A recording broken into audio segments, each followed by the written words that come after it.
kemudian kita berupaya melakukan kebajikan-kebajikan, di mana ketika kita melakukan kebaikan dan kebaikan itu diterima oleh Allah, maka Allah lipat gandakan seperti kita melaksanakan ibadah selama 84 tahun.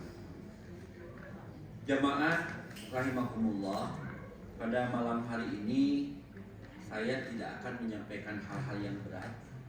Kita ingin merefleksi dari beberapa hadis Nabi yang mungkin kalau secara matang itu sangat sederhana, namun insya Allah mudah-mudahan mengandung banyak pelajaran yang bisa kita jadikan sebagai pegangan hidup dan juga tuntunan dalam kita melaksanakan kehidupan ini. Rawal Imam Muslim an Abi Hurairah radhiyallahu anhu anin Nabi sallallahu alaihi wasallam qala yadkhulul jannata aqwamun afidatuhum misla afidat tayri. Kalau kita terjemahkan sangat sederhana, bahwa akan masuk surga suatu kaum di mana mereka mempunyai hati nurani seperti hati nurani yang dimiliki oleh burung. Kalau di dunia pesantren ini mungkin santri belajar bahasa Arab, ada dalam pelajaran bahasa Arab itu ada yang istilah musyabbah, ada musyabbah bi, ada wajuh syibah. Ini untuk para mantan santri, kita bernostalgia. Jadi di dalam bahasa Arab ini ada ilmu kias lah ya, namanya bukan ilmu kias ya. Tasbih itu penyerupaan, pengumpamaan. Ya. Kalau Bandung disebut dengan Faris Panjapa, kira-kira apa kesamaan Bandung dengan Faris? Kira-kira.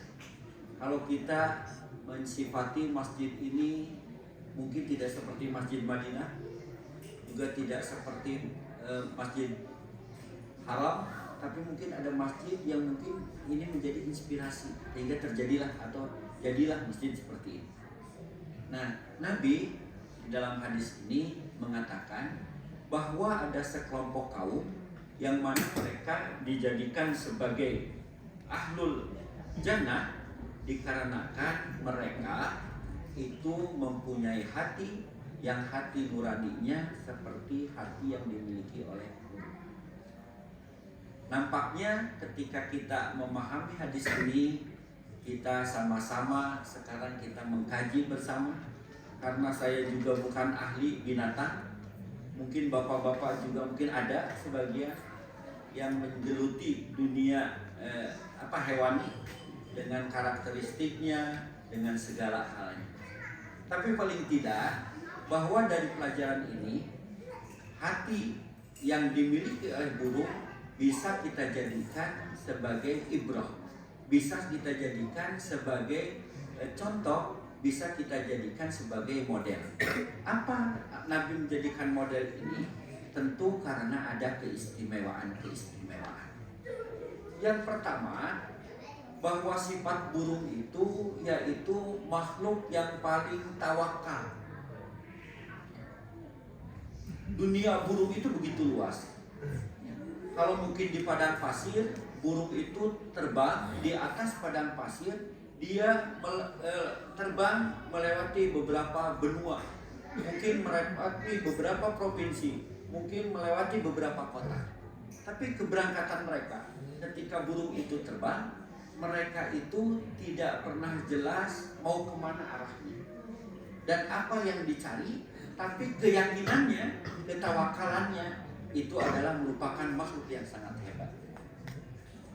Nabi bersabda, sekiranya kamu sekalian bertakwa, ya, maka takwalah kamu seperti burung. Kata Nabi, taghdu himason wa daruhu bitana. Burung itu ketika pagi hari taghdu terbang itu dalam keadaan perut kosong. Kemudian berangkat terbang kemana dia akan menuju, dan dia tidak pernah tahu di mana sumber makanan yang akan didapat olehnya. Tapi dengan keyakinannya, dengan ketawakalannya, burung itu kata Nabi digambarkan taghdu himason wa daruhu bitana.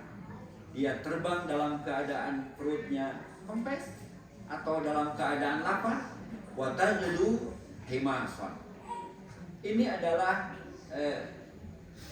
gambaran, ini adalah Nabi menggambarkan bagaimana kehidupan burung, dan ini kita jadikan sebagai pelajaran bagi kehidupan kita. Tentu mungkin kalau kita di luar kesadaran, ketawakalan kita ini masih banyak keraguan. Mau jualan yang sudah jelas tempatnya, nanti akan ada orang yang datang untuk membeli belanjaan tersebut, masih berpikir ada nggak ya yang beli, merugi atau tidak. Burung dalam keadaan himasan, dia wataruhu bitanan, dia kembali dalam keadaan yang kenyang. Kemudian para ahli hadis, bukan mufasir hadisnya, para ahli hadis melihat ini, bahwa burung itu adalah binatang yang begitu hebat dan tidak pernah hidup dalam keadaan serakah. Yang dia makan cukup dia makan, kemudian tidak pernah membawa untuk dia simpan di rumah atau di tempat nanti dia berhenti. Ya, tentu ini berbeda dengan manusia, berbeda dengan kita. Hari ini kita mencari, yang kita cari sudah kita dapatkan, kita masih berpikir untuk esok hari.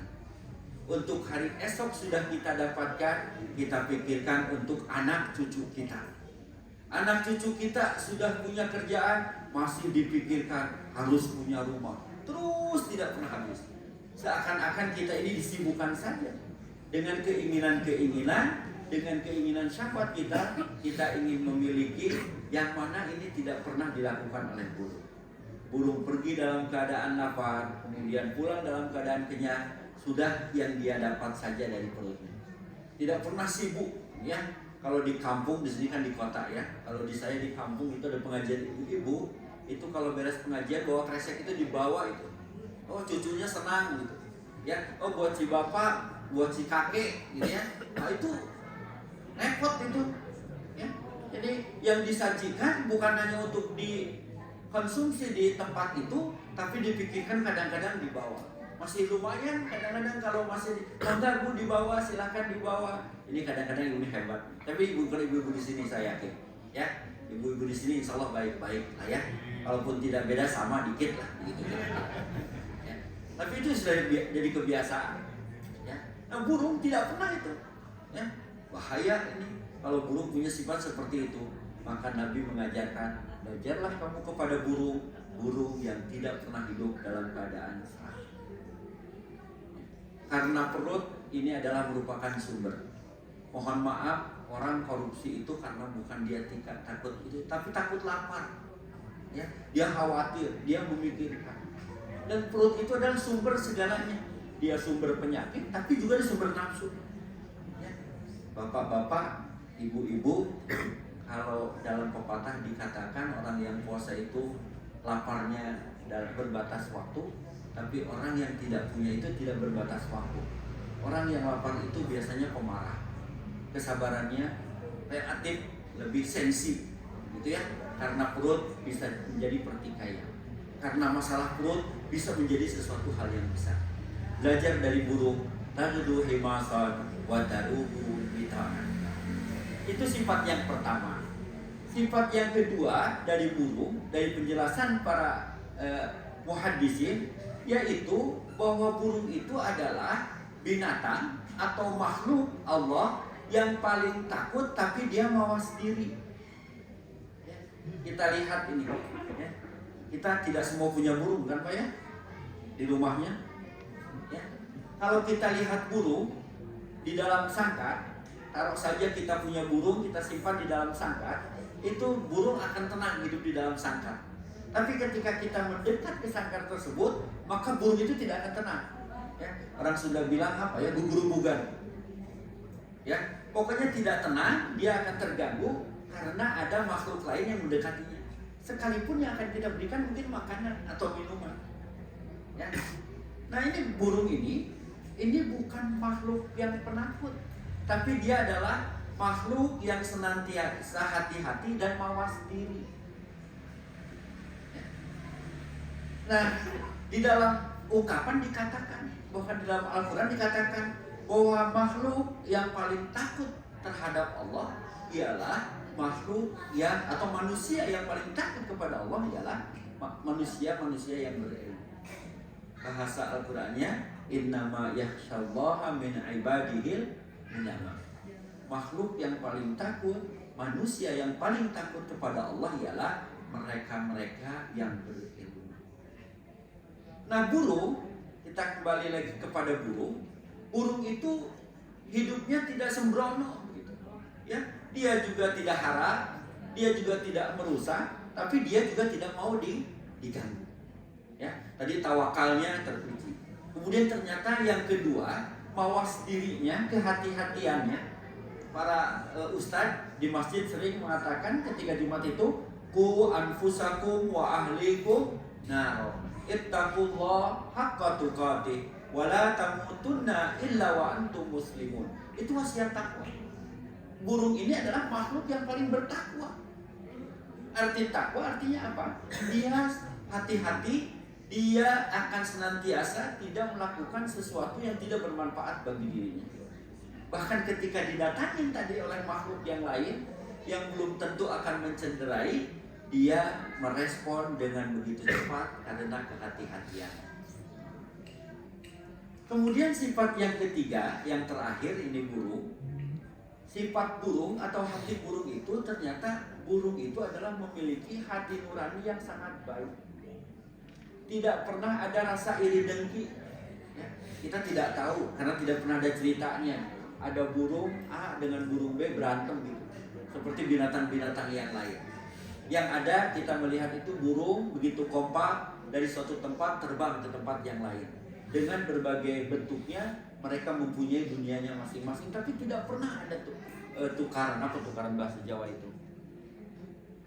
Berantem gitu ya, berantem ya. Tidak pernah ada cekcok di antara mereka. Mereka selalu kompak. Ada makanan tidak saling itu, seperti kucing dikasih makan itu akan saling mencakiti, ingin mendapatkan terbanyak mungkin. Tapi burung bekerja sama itu. Kalau kita umroh di daerah Jarwal sana, itu ya, di depan Masjidil Haram, arah di bawah jam ke arah selatan sedikit, itu ada kumpulan burung itu bahkan dijual itu. Bahkan kita ke tempat-tempat ke Arafah gitu ada, itu burung itu begitu santun, mereka mencari makan dengan masing-masing, tidak saling mengganggu di antara mereka. Itu kehidupan burung. Ya, hati burung itu bagus, kemudian tidak ada dengki, tidak ada ingin saling mengalahkan. Ya, ini menjadi gambaran bagi kita betapa hebat burung memberikan pembelajaran kepada kita.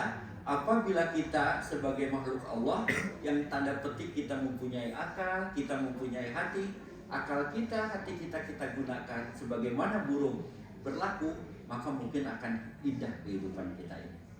Ya, tapi tentu ya ini hanya sekedar ibrah. Tapi ini hadis Nabi yang menjelaskan betapa istimewanya kehidupan burung, hati nurani burung bisa menjadi contoh. Dan itu akan menghantarkan manusia pada surganya Allah Subhanahu wa Ta'ala. Mudah-mudahan ibadah saum kita ini bukan hanya kita lapar, dahaga yang kita rasakan, tapi juga dengan kesadaran keimanan kita akan lebih baik. Kemudian kita juga membawa diri kita dengan saum ini, membelajarkan diri kita menjadi insan-insan yang siddiq, menjadi insan-insan yang tawadu, menjadi insan-insan yang lebih tawakal. Dan tentu pada akhirnya menjadi manusia yang lebih berkualitas di dalam Al-Quran. La'allakum tattaqun. Itu saja saya kira yang bisa saya sampaikan. Mudah-mudahan yang sederhana ini memberikan manfaat bagi kehidupan kita. Mudah-mudahan kita senantiasa ada dalam lindungan Allah Subhanahu wa Ta'ala, dan kita hidup di dunia ini, kita jalani, dan pada akhirnya kita mudah-mudahan dalam keadaan husnul khatimah. Assalamualaikum warahmatullahi wabarakatuh.